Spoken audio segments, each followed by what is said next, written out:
Salut tout le monde. J'espère que vous allez bien.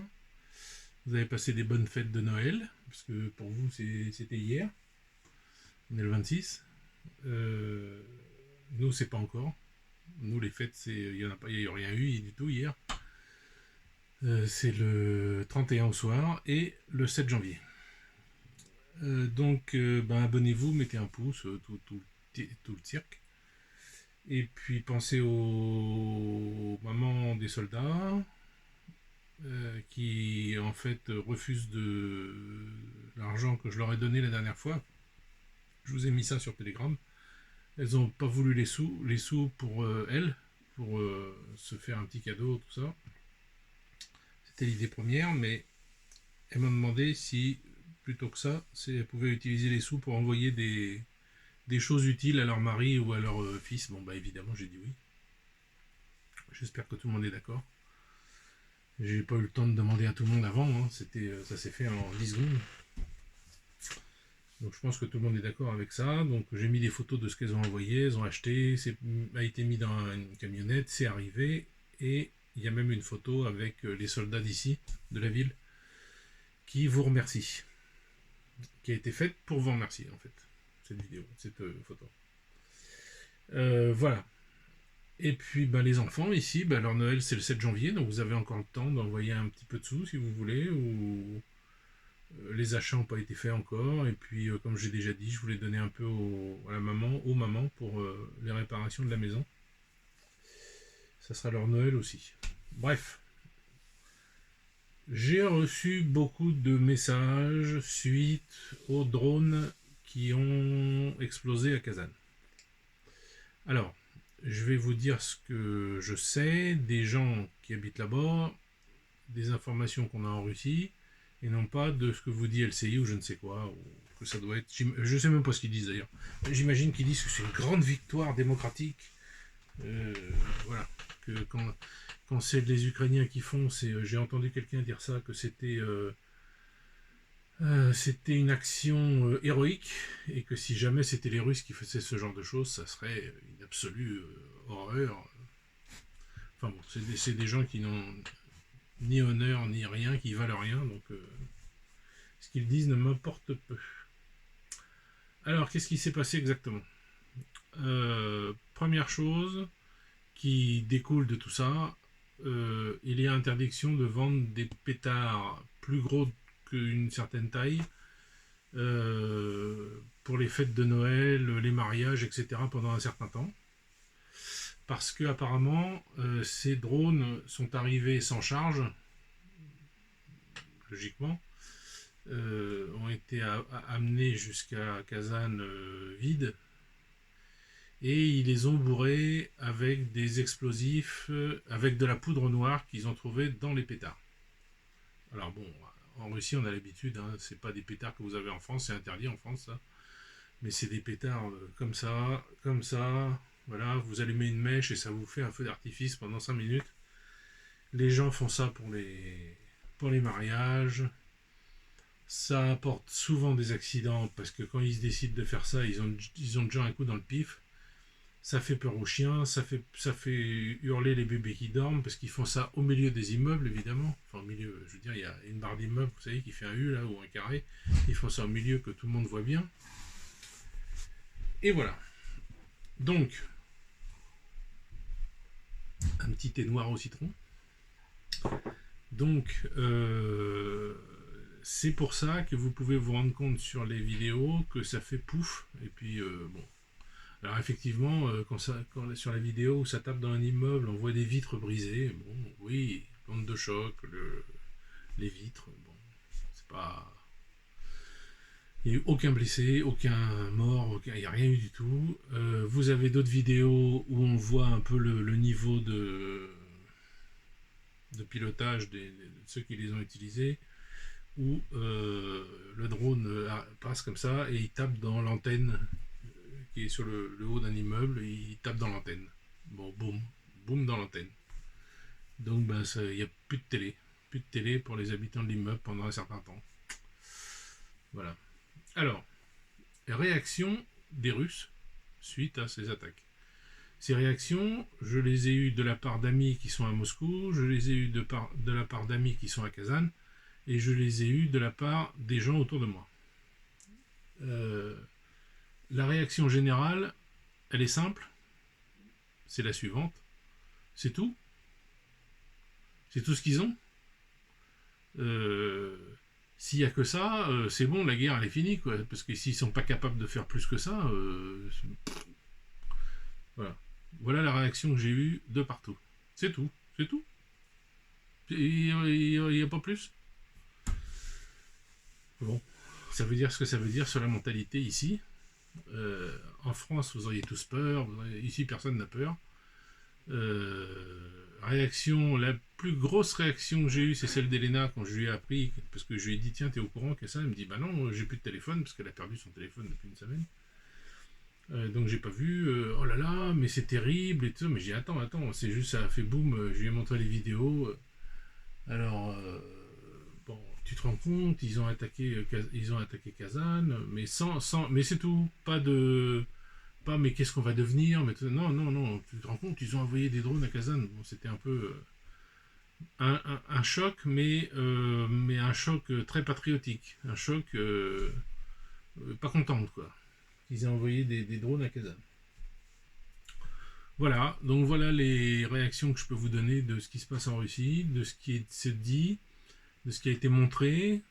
Vous avez une information qui date d'aujourd'hui aussi, mais ça, bon, ça touche, mais bon, il y a eu l'arrestation de plusieurs personnes sur Moscou par le FSB, donc bravo le FSB, qui ont arrêté plusieurs personnes qui projetaient de faire des assassinats de haut gradé, comme il y a eu avec la trottinette là.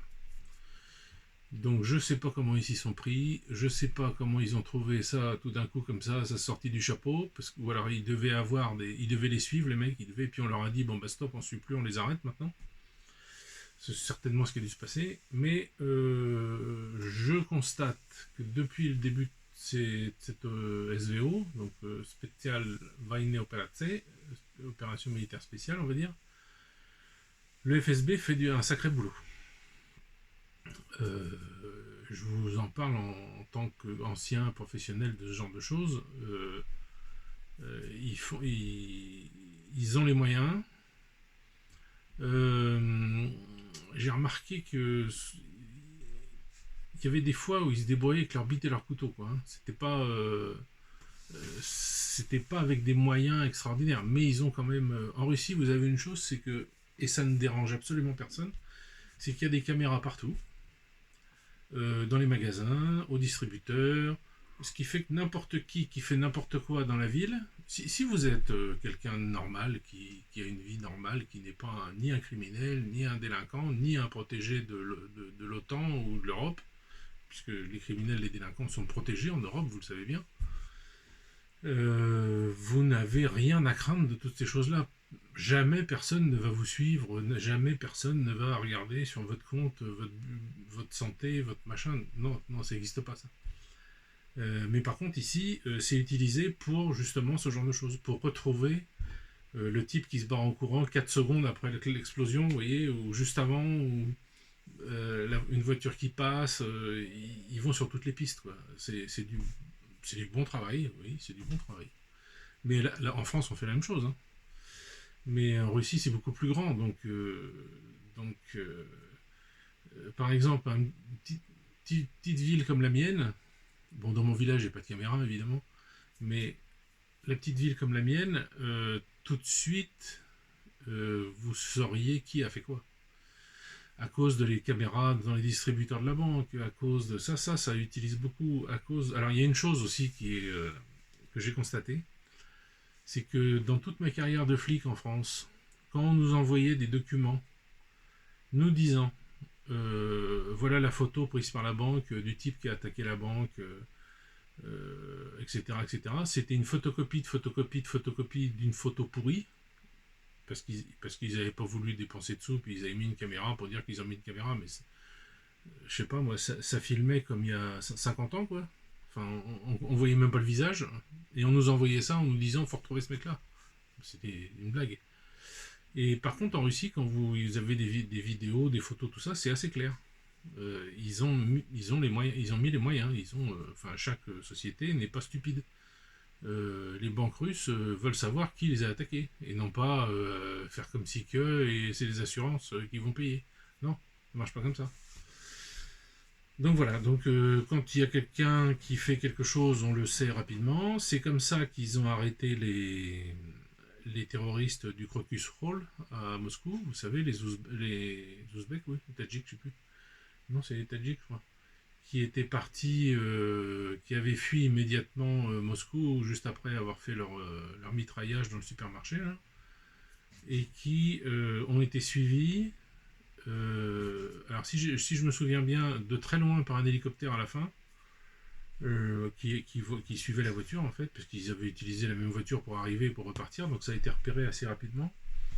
Et, euh, et ils ont été arrêtés juste avant d'entrer en Ukraine, à la frontière où il y avait la guerre en fait, et où évidemment il était prévu qu'à telle heure, à telle date, on ne tirait pas sur les gens qui arrivaient, quoi. Puisque c'était les terroristes. Alors, tout le monde a bien compris, sauf eux apparemment, que quand ils seraient arrivés en Ukraine, au milieu des services spéciaux ukrainiens, tout ça, ils vivraient pas plus de 3 minutes, quoi. Ouais. C'est comme ça. De toute façon, les Ukrainiens se gênent pas pour tuer des gens à gauche, à droite, des civils, quand ils envoient des drones, maintenant, vous voyez, ils tapent là où il y a des civils, pas où il y a des objectifs militaires, ils tapent dans les gens, quoi. Chose que la Russie ne fait pas. Alors vous allez me dire, oui, mais il y a eu des morts civiles, je sais pas où. Oui, effectivement, un missile est tombé, mais c'est parce qu'il y a des militaires planqués dans l'hôpital, ou parce que un missile qui arrive, ça fait des éclats. Alors évidemment, ça peut aller, oui, ça peut faire ça.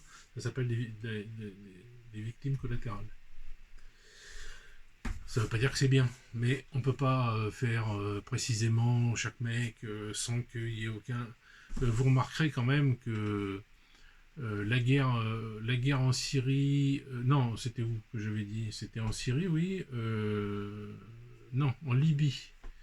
En Libye, l'aviation de l'OTAN a fait environ 60 000 morts civiles en un mois d'opération. La Russie, à ce qu'on est maintenant, à 2 ans et demi de guerre, il y a eu 40, je sais plus, non, c'est 20 000 morts, je crois, civils. Vous vous rendez compte, vous voyez un peu la différence, et évidemment, vos médias vous disent que le monstre, c'est ici. C'est les Russes. Bah, bref. Bon, je vais finir avec ça. Je voulais vous dire que je sais pas si je ferai des vidéos autour du jour de l'an, parce que je vais être occupé, parce que peut-être la soirée le jour de l'an. Bon, on devait être 6, on sera plus que 3, parce que la fille d'Elena, son mari et sa petite fille ont décidé au dernier instant, c'est-à-dire hier. Mais c'est en Russie, c'est comme ça tout le temps, donc je m'étonne pas, hein. Ça m'énerve, mais bon. D'aller faire le nouvel an avec leurs amis, alors que c'était prévu qu'ils viennent là. Bon, donc bah, voilà. Donc on le fera sans eux, et puis on fera comme la dernière fois j'avais dit avec les frères d'Elena, je lui ai dit l'année prochaine ils viennent pas. Moi ça marche pas comme ça.